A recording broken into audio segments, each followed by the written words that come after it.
E aí pessoal, tudo bem com vocês? Pessoal, sejam bem-vindos a mais uma videoaula do nosso curso de probabilidade estatística, tá bom? Hoje a gente vai comentar ainda sobre o Google Colaboratory, falar de uma das bibliotecas mais importantes quando a gente está falando com análise de dados, que é a biblioteca Pandas, tá certo, pessoal? O processo dessa prática vai ser o seguinte: vocês vão copiar o link, né, que está na descrição deste vídeo, tá bom? É um link lá do GitHub, então, tal qual os vídeos 1 e vídeo 2, vamos pegar o link do vídeo. Copia o link da descrição, desculpa. Copia. Uh, Abre a janela do Google Colaboratório. Vocês vão aqui na aba GitHub, tá bom? E vocês vão inserir a URL. Depois de inserir a URL, vocês já podem clicar aqui na lupa, certo? Ele já vai carregar automaticamente no Google Colab o meu notebook, tá bom? Vocês não vão precisar fazer aquela busca pelos notebooks do repositório, tá bom? Depois de feito isso, lembrando mais uma vez, clique em copiar para o Drive, certo? Porque aí você vai criar uma cópia do seu arquivo, certo? Vou abrir aqui uma nova guia. Fechar essa aqui. É possível que na máquina de vocês ele já crie direto, não abra nova guia. Ele já abre e você já pula para esse novo arquivo, tá bom, pessoal? Então, vou mudar aqui o nome, tá certo? Meu notebook PR03. Então, aparecendo este ícone aqui de cima, significa que o nosso arquivo já está salvo na nossa pasta pessoal do Drive, tá bom, pessoal? Então é o seguinte, né? Eu recomendo que vocês dêem uma olhadinha na documentação oficial. Tem um link aqui de 10 minutos, né? De introdução ao Pandas. Eu acho que está em inglês, isso pode ser uma dificuldade. Mas eu quero comentar algumas coisas, né? Primeiro, a biblioteca Pandas é uma biblioteca muito importante para a gente fazer manipulação de dados, tá certo? Leitura e visualização desses dados, tá bom?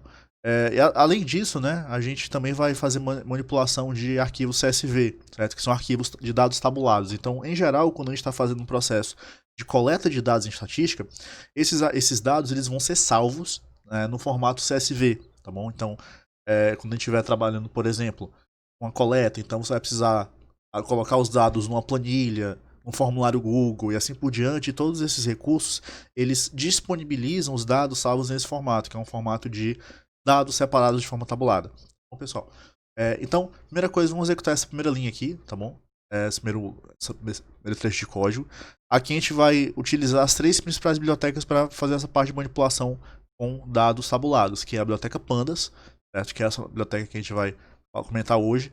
A biblioteca NumPy, né, que falamos já há algum tempo, né?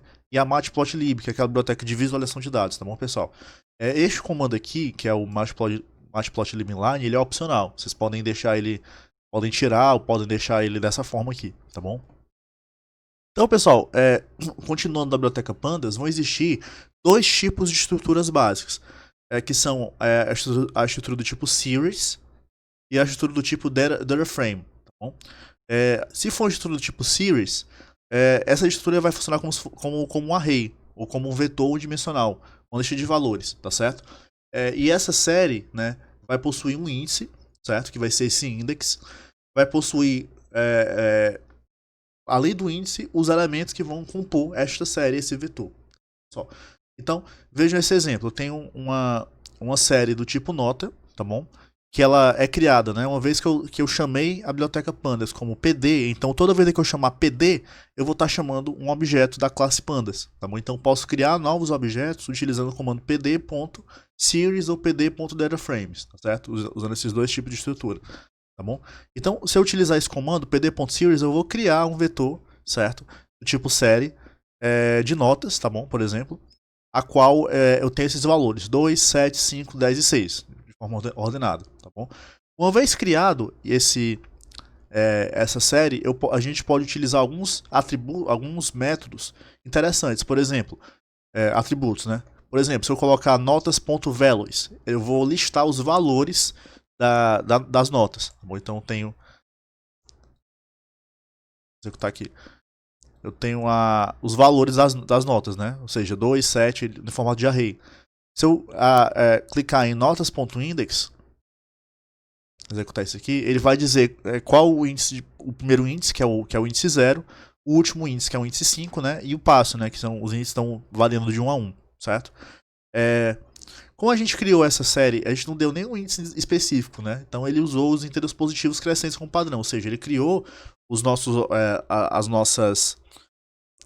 dados, né? nessa ordenamento, né? Que é o 2 é o índice 0, o 7 é o índice 1, o 5 é o índice 2 e assim por diante, tá bom?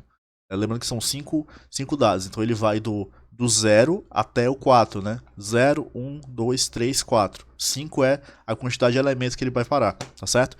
Porém, eu posso declarar um objeto do tipo series dessa forma aqui, onde eu coloco os elementos, os valores e o índice, tá certo? Esse índice, ao invés de ser numérico, vai ser um nome, um string.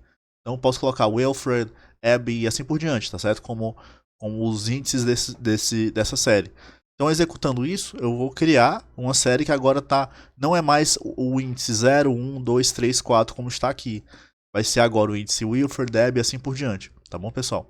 E esse índice ele vai nos ajudar para referenciar um determinado valor. Por exemplo, se eu quiser saber a nota da Júlia, né? Notas usando colchete com esse termo aqui entre colchetes que é igual ao índice, eu vou conseguir achar a nota da Júlia, porque ela está indexada desse jeito aqui, tá bom? Então isso é uma forma de, por exemplo, de organizar melhor os dados, né? Então eu posso trabalhar dessa forma para poder ter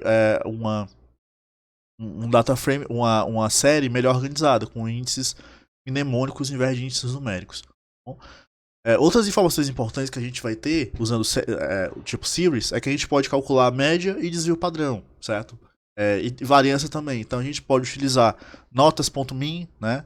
Ou seja, ele vai ter alguns métodos que existem na NumPy. Né? Se vocês lembrassem, devem lembrar que a gente, quando trabalhava com listas, por exemplo, a gente utilizava np.min e passava a lista, certo? De elementos para poder determinar a média. Aqui a gente pode simplesmente utilizar o método .min. Então, se eu tiver um dado tipo série, eu utilizo notas.min e eu vou conseguir ter os valores da série já elencados, tá bom, pessoal?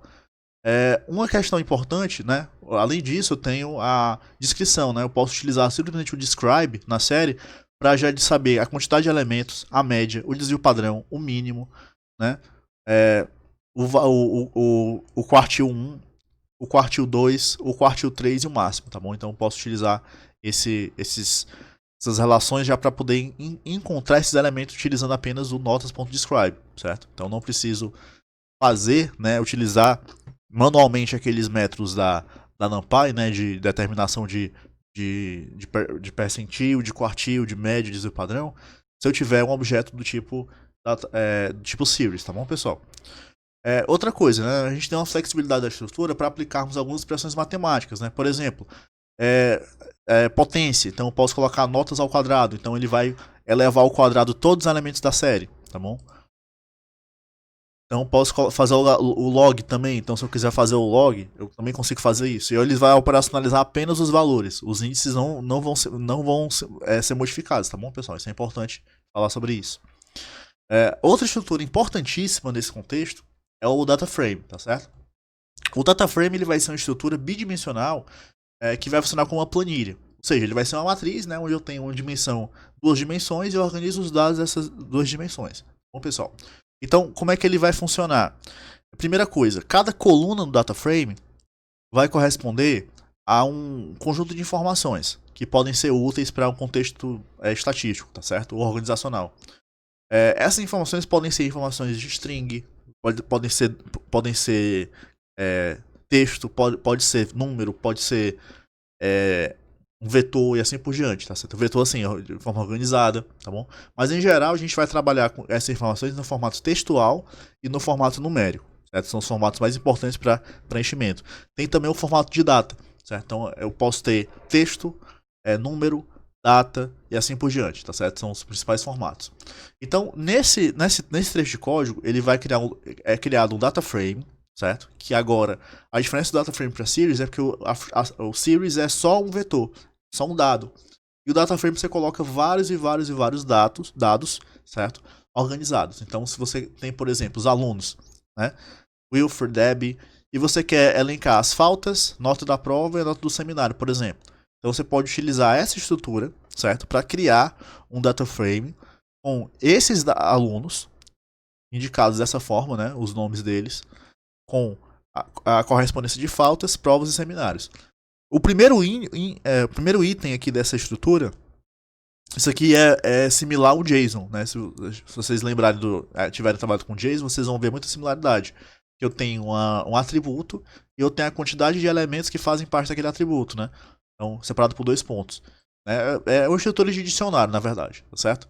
Então a gente tem aluno, entre aspas simples, faltas, prova e seminário, tá bom? Esses nomes, pessoal, que a gente está utilizando para criar o data frame, eles vão ser úteis para a gente poder referenciar posteriormente essas informações. Então, se eu quiser, por exemplo, extrair apenas as faltas, apenas as provas, eu vou utilizar esses nomes para poder obter esses dados novamente, tá bom? Então, executando aqui, né, não esqueça de executar os dados, tá bom? A gente vai ter Wilfred, Abby, Harry, Julia, Carrie, certo? Com as faltas, as provas e seminários, tá bom? Outra coisa, pessoal, que os tipos de dados que compõem as colunas podem ser verificados por esse método aqui, df.dtypes. Então ele vai dizer quais são os tipos de dados que vão estar associados em cada coluna, tá bom? Então aluno, ele colocou do tipo objeto, né, que é uma, na verdade, apesar de ser string, ele está colocando como objeto. Faltas, ele é um int 64. Então ele já converteu isso aqui para inteiro, já fez o cache para inteiro. Prova, int 64, seminário, float 64, certo? Pessoal, às vezes você vai trabalhar com data frame que você não consegue ter essa organização. Por exemplo, você tem uma nota de prova, apesar dela estar colocada aqui como int 64, provavelmente ela seria um float, ela seria um valor quebrado. Então, na hora da atribuição, por exemplo, se eu colocar 2.2 aqui nesta prova 1, e executar de novo o data frame, o Python ele entende que nessa coluna da prova, ter um número como float, eu preciso passar o cache para todos os demais números. Então ele converte automaticamente os números aqui para float, tá certo? Para que fique no mesmo formato, tá bom? Então se eu fizer isso, né, vai mudar aqui o dtype da prova de int para float, tá certo? Então você precisa fazer apenas uma vez. No entanto, é uma boa prática de programação especificar para todos os elementos, tá bom? Então você pode colocar 7.0, 5, 7 pontos, né? Precisa do 0 não aqui. 7 pontos, 5 pontos, 10 pontos, 6 pontos. Então ele vai também criar, né, esses elementos como opa. Coloquei ponto aqui. 5 pontos. Também vai criar os elementos como float, tá bom, pessoal? Não precisa você é uma boa prática fazer isso para todos os elementos, certo? Então, sabendo que isso aqui é o float 64, né? A gente também pode acessar colunas, né, de forma bem intuitiva. Então, por exemplo, df.columns, eu vou saber exatamente quais são as colunas que vão fazer parte do meu data frame, certo? Então, o meu data frame ele tem colunas aluno, faltas, prova e seminário, tá bom, pessoal? Então, se eu quiser, por exemplo, visualizar apenas as colunas de seminário, né? Então, eu posso referenciar como df seminário, df aspas simples seminário. Então, eu vou ter apenas as notas do seminário, tá bom, pessoal? Outra coisa, eu posso utilizar o describe também, né? O describe ele vai me dar, por exemplo, os valores numéricos de cada um dos atributos de coluna numérica. Coluna aluno não tem como descrever, né? Porque são valores textuais. Mas a coluna faltas são números, a coluna prova são números e a coluna seminário são números. Então ele coloca contagem, média, desvio padrão, mínimo, 25%, 50%, 75% e máximo, tá bom? Então eu consigo ter essas informações também escritas utilizando o df.describe também, tá bom? Outra tarefa importante é a de ordenamento, pessoal. Então eu posso, por exemplo, fazer ordenamento dos data frames por algum valor. Por exemplo, eu quero listar os que tiraram notas no seminário, tá bom? Então eu posso utilizar o comando sort values, tá certo? O atributo o método sort values, e eu posso dizer qual é o tipo o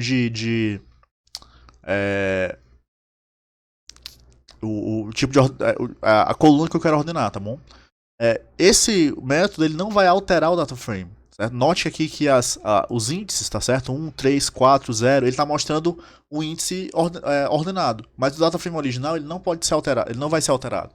O índice é preservado. Tá bom? Então, por esse motivo, que esse df.sortValues ele pode ser utilizado com outros métodos para poder você criar um data frame já ordenado, por exemplo. Certo? Uma coisa importante, pessoal, aqui é que eu posso utilizar o seguinte método, né? Eu posso colocar desse by seminário né, utilizar o método ascending e colocar isso, por exemplo, como false. Né? O que isso vai fazer? Vai fazer com que ele tá sendo ordenado de forma crescente, do menor para o maior. Se eu colocar ascending false, ele vai ser ordenado de forma decrescente, do maior para o menor, certo? Então, eu posso trocar aqui nesse método. Se eu deixar 100, ele vai colocar o ascending true, vai colocar do menor para o maior. E se eu colocar esse atributo aqui, ascending false, ele vai colocar do maior para o menor. Então, isso pode ser útil para poder justamente ver os dados que tem o maior tamanho. Tá bom, pessoal? Então, de fato, ele não altera o data frame. Se eu colocar aqui df apenas, eu vou mostrar aqui o data frame original, tá bom? Por fim, a gente tem uma outra forma de visualizar os valores, que é utilizando o style.background, certo? Então, eu posso ordenar esses valores aqui, fazendo ordenamento. Depois de ordenar, ou seja, de fazer um método de ordenamento, eu posso colocar o método .style.background, background gradient, e colocar um mapa de cores, né? Eu estou usando o CMap Reds. Então ele vai destacar os maiores valores, certo? Com um vermelho mais forte. Então isso é útil para, por exemplo, eu quero fazer uma visualização rápida, ver quais são os alunos que tiveram nota maior na prova, nota maior no seminário. Então isso faz com que eu tenha uma visualização bem interessante aqui no DataFrame, sem precisar utilizar o método describe ou fazer um ordenamento. Eu posso simplesmente utilizar isso dessa forma e já ter acesso a essas informações, tá bom, pessoal? Tranquilo? O que mais? A gente tem, muitas vezes a gente precisa selecionar valores específicos do DataFrame, né? Seja uma linha, uma célula, certo? Isso pode ser feito de várias maneiras, pessoal. A gente tem na documentação várias informações de como fazer isso, mas uma forma mais comum de fazer é utilizando o comando lock, tá bom? Então, se eu quiser selecionar uma determinada posição do DataFrame, uma linha do DataFrame, eu utilizo o comando lock, né? Então, se eu colocar lock 3, né, e esse valor que vai ser localizado tem que ser o mesmo valor do índice do DataFrame. Por exemplo, a Júlia é índice 3, Hebe é índice 1, Wilfred índice 0. Então, se eu colocar, por exemplo, o 0 aqui, e executar essa linha, eu vou ter o Wilfred, tá bom? Se eu colocar o 1, eu vou ter a Hebe, certo? Então, eu tenho as informações de falta, prova, seminário e o tipo do objeto, tá bom? Então, é muito útil para a gente fazer observações de posições específicas do DataFrame, tá bom? Outra coisa importante é o uso de filtros, né? A gente pode utilizar a indexagem booleana para poder encontrar informações do DataFrame, né? Então, a nossa sintaxe ela vai ser o seguinte, ó. Toda vez que eu colocar df seminário, eu vou buscar aqui todas as posições de seminário que forem maiores do que 8. Esse resultado dessa expressão vai ser um índice booleano. Então, se eu executar só essa expressão aqui, pessoal, eu vou ter um vetor de true e false. Vai colocar true, false, false.